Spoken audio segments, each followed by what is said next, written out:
Hello everyone and welcome back to the channel. I'm excited to share the last construction update video with you guys. There's some things missing from this video. Towards the end, I just had to kind of lock in and get things done, so I didn't film everything. But there's definitely a lot of cool stuff to see, and I hope you guys enjoy the video. The next video will be the full studio update, and then after that we're going to get into some much more fun and exciting content, so I can't wait to share that with you as well. It's about 11 a.m. and I really haven't made a lot of progress. That's another thing I'll tell you guys, is that it's hard to organize and it's hard to make a schedule when you're in charge of everything you do. And especially when you have literally no budget and you're just kind of trying to throw it together. It's also hard for us as audio engineers because whenever we're moving spaces, creating a new space, if we don't have a space, it's hard to work, you know? I haven't had a great space to mix, to really do anything that actually bring in money to my bank account. So yeah, it's been rough. If there's one thing I can tell you for sure about opening a studio, chasing your dreams, whatever it is, that next big step you're going to take in your life, is that everything will go wrong. Literally everything will go wrong. You'll have the worst time you've ever had in your entire life, and it will feel probably like the whole entire universe is trying to fucking stop you from doing whatever it is that you want to do. I guess that's really where you find out whether or not it's something you're truly passionate about. And so yeah, that's kind of what's been happening to me, just personal stuff, you know, work. I'm a single father taking care of my daughter, so it's pretty hard, pretty much out of money, and it's just been difficult. But you know what, we're back on the grind. That's another thing I've learned along the way building this studio, is that if you're gonna do everything yourself, some things are not gonna come out exactly how you wanted. The smart way to deal with that is to not stress about it and just decide when it's best to move on and put your energy into other parts of the studio, of the process that will best serve you. Before we move on and begin the video, I just wanted to take a moment to look back at how we started. This was the service room that would eventually become the studio. It was basically a detached laundry room with a little bathroom. Originally, we were just going to use the space as is, but I think Beto and I are both very happy that we expanded it, because it would have been really cramped. This is where we left off from the last video. You can see the false wall is all done and the frames for the bass traps are all done. I ended up painting them with this white antifungal paint because when I went on vacation for a couple weeks, I came back and there was a bit of mildew on some of the wood. So I cleaned all that off with vinegar and I used that paint, and nothing has come back since. Here you can see some of the pieces of the desk, including the feet that I had glued together and some of the other pieces on the wall over there to the left.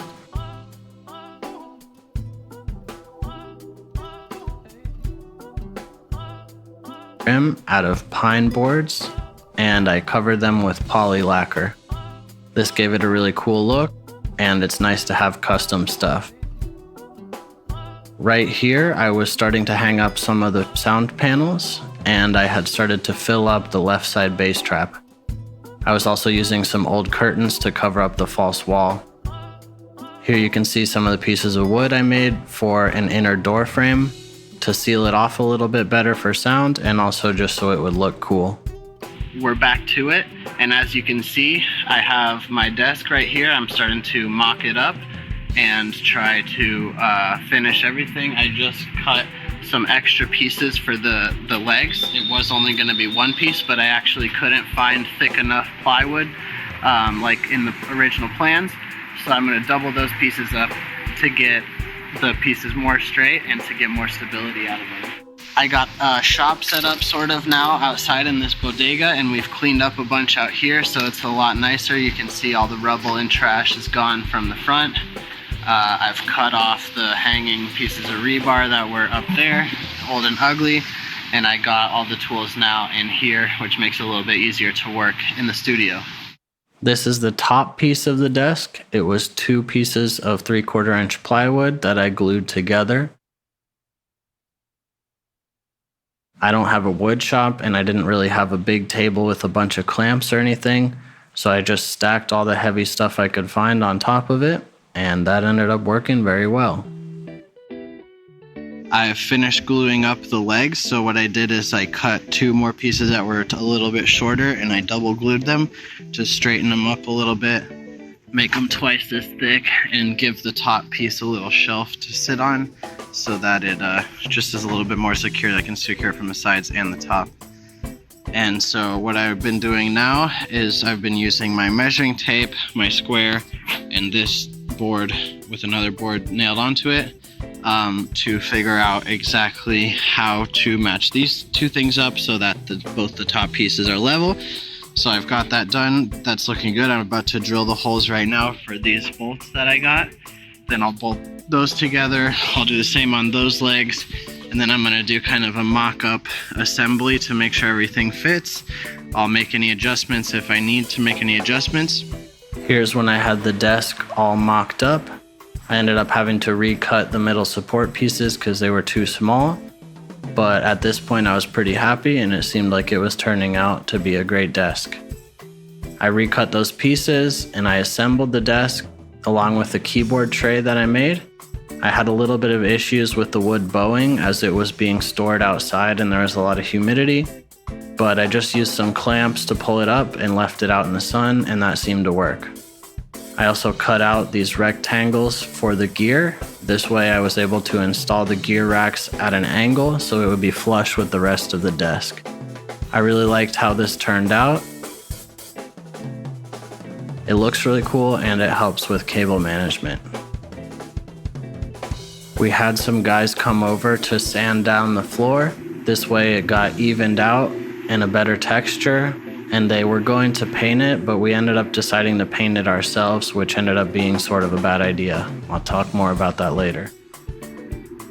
Here you can see the bathroom. If you've watched the other videos in the series, you remember it was extremely disgusting. I cleaned it out multiple times with a pressure washer and got it as clean as I could. Some of the stuff in the shower wouldn't come off, so I covered it with this fake grass and painted the rest. Ended up looking pretty cool. Here you can see a special mount that I made for the side panels. I just used some scrap wood and then I started hanging up some more of the treatment on the ceiling and figuring out the angles that would go at. I made some extra little wood frames for these panels I already had and I had to make a bunch of new panels. Here you can see how the mount slots in to the new panels that I made and some of the other frames I had out in the bodega. This ended up working really well and I can actually take these panels off and use them as standing panels on the ground if I want to.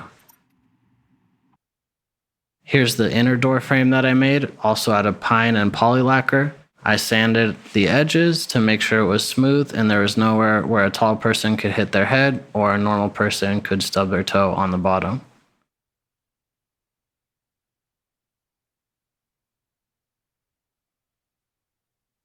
Here you can see the door frame as I was installing it. I found a cool little gecko guy, kind of similar to my tattoo. So here we have the desk that I've been working on. It's taken me a really long time because I ended up going with this varnish stuff. It's supposed to be kind of like a stain and a finish all in one, but it sucks. It's terrible. Don't ever buy this. If you ever see this in the store, don't buy it. It sucks. I even bought a special primer that I painted the wood with first, like a clear kind of primer thing that was supposed to make this go on better. But yeah, I even bought the correct solvent, and it still was just the hardest kind of paint, varnish, finish, whatever you want to call it, that I've ever had to work with in my life. The other problem I had was no matter which paintbrush I bought, all the bristles would just come off, and then they get stuck in the wood. And so I gotta try to pull them off and sand it and then put another coat on. And it's just been a fucking nightmare. So today I'm just gonna give it one last finish on the parts that need it, and I'm just gonna leave it how it is, you know? Fuck it. It's not gonna be perfect, but it's gonna be authentic, it's gonna be unique, and it's one of one in the whole world, so that's all I care about. So this top piece of the desk was the one that needed the most TLC.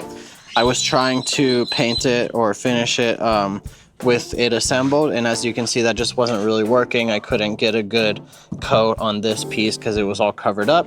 So what I've done is this morning I've just been sanding it with 320 grit just to kind of knock down some of the high spots. That's another issue I have with this varnish, is it pools up and then it dries really quickly, so it's really hard to avoid high spots and drips. But basically we're going to throw a coat on this one, mostly on the back side where you can see it's already got a pretty good layer kind of on the front there.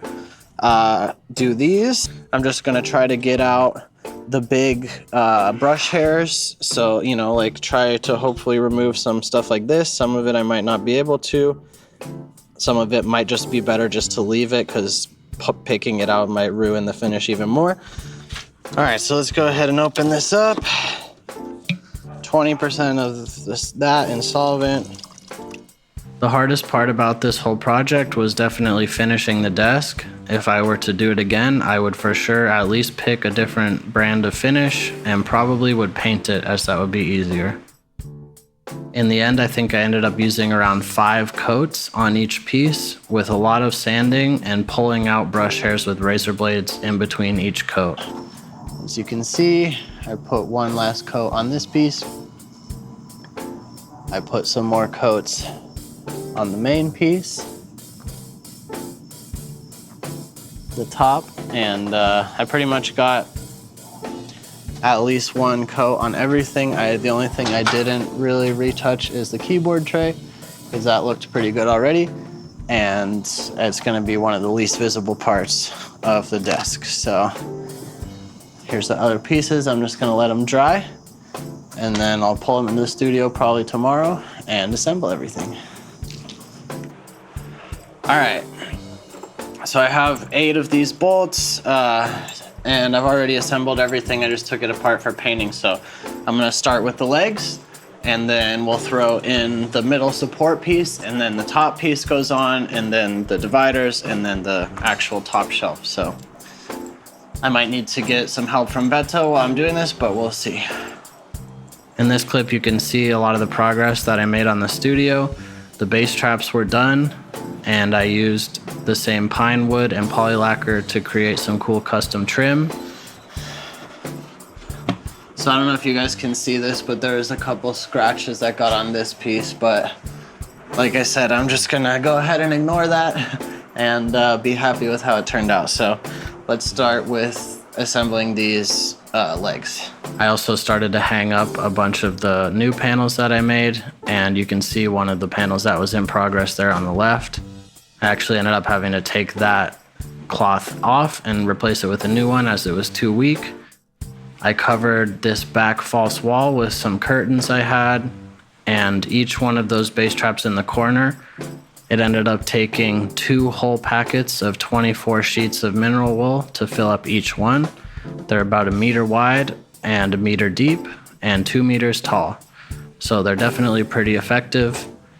And I used all of the old cheap sound panels that are like the foam stuff to kind of fill out the middle part of the false wall behind where the actual good Rockwool panels are.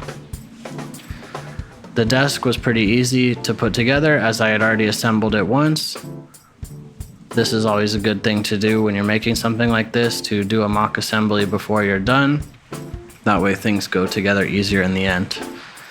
My camera ended up dying, so I don't have the assembled desk in this video, but if you guys stick around on the channel, the next video will be a full studio tour, and I'm really excited for that because there's a bunch of stuff that I just didn't have time to film, so I can't wait to show you guys in the next video. Please like and subscribe, and thank you for the support.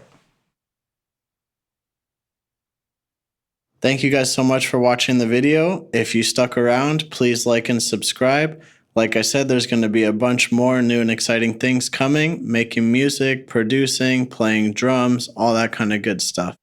I've gotten some great mixing clients recently, so I'm excited to share some of that with you guys as well. And so yeah, thank you so much for the support. It's been a crazy year, and it's going really well, and I'm happy to be at the point where I am now after a year of working so hard with my partner Beto. Check out our website. It's manilaestudio.mx. That's manilaestudio.mx. Or you can check us out on Instagram at Manila_Estudio. Thank you so much for the support. See you soon.